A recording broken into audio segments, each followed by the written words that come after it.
Scene. The basic plot is there's a girl who has dropped out of college. She's a term paper ghostwriter. In the first scene, she meets this graduate student in media studies, and he's working on his thesis. 516, Marty Professor. Hodge. Topic. All stories and films ever made or marketed in every possible medium. The plot of all stories and films ever made or marketed is a simple one. Someone or something has a want. That someone or something is hard to attain, so someone or something must endure hardship via someone or something else. And they quickly become embroiled in a relationship, very head-gamey and but very much fueled by a passion of ideas that is as important to them as their passion for each other. Little Women is guilty of the same thing. I mean, they could have had one boy. And at the same time, they wind up Papers reflect the same. Answer no. essentially getting caught. Like, she winds up turning him into his professor. I didn't agree to this. Aha, you agreed to whatever you had to, which in this case means shutting up and learning some names. That's the thing that I find really important about theater, is describing moments that you've had in your life that you've never been able to put words to. I thought you were... I did not hear that. I thought you were different! Yeah, I know. I'm so turned on by ideas. I thought someday you'd even show me your thesis. I approach everything in an intuitive way. It's been all Simpsons and dirty sex. That soft focus of not thinking too literally about anything and sort of listening to the sort of undercurrent of voices, you know, to your instincts. Okay, I call it the chrysalis phase of American pop stars. It's fantastic. What does that mean? Well, to do the intuitive first and then be able to really shape it.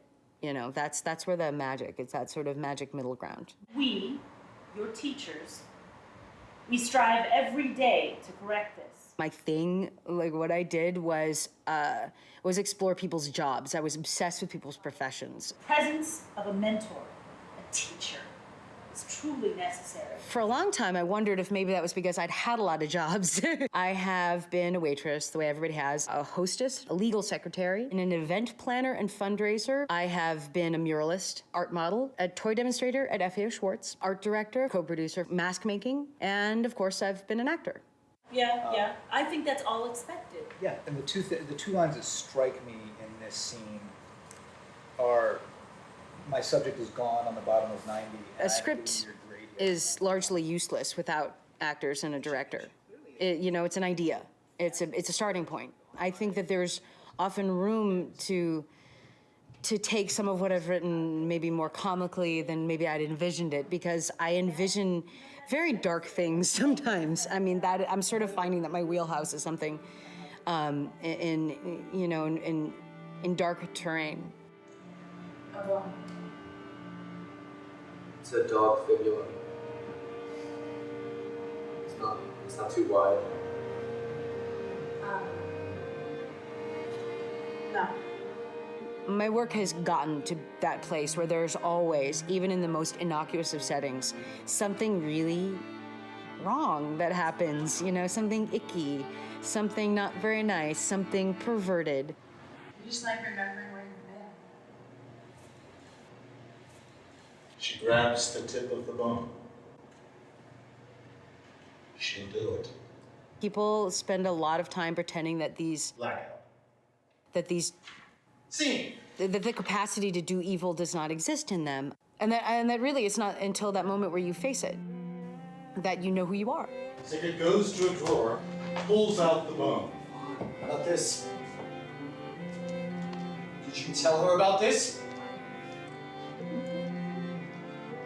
I'm done.